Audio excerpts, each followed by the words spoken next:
सुनाया रावा हो भरती पटनावा में आके मुलाकात करल गे। आगे चली जाइबौ छोड़ी के ई दुनिया विदाई अपने हाथ करल गे। आगे सुनाया रावा हो भरती पटनावा में आके मुलाकात करल गे। आगे सुनाया रावा हो भरती पटनावा में आके मुलाकात करल गे।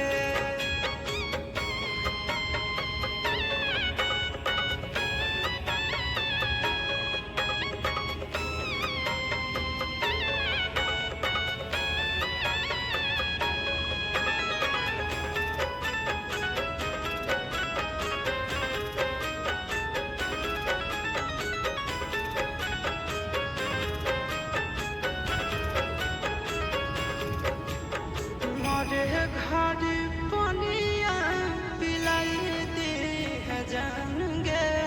कफन ओढ़ाई दी है टूटत ही जब प्राण गे।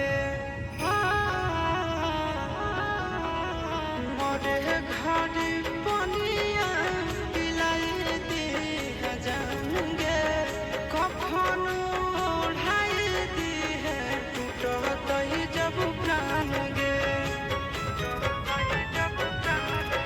आगे हमारा से तोरा जाती प्यार होता भेंट साक्षात करल गे।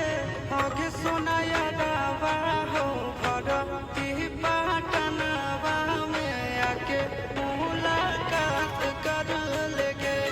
आगे सुनाया रावा हो भरती पटनावा में आके मुलाकात करल गे।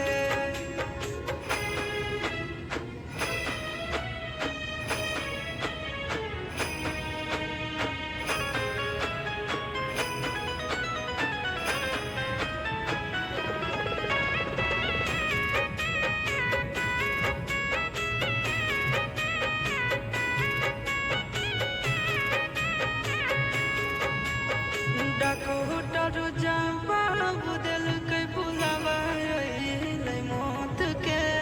देखी के चेहरा जानू चल जइहे लौट के। डॉक्टर जवाब दिलकै बुलावा अइलै मौत के।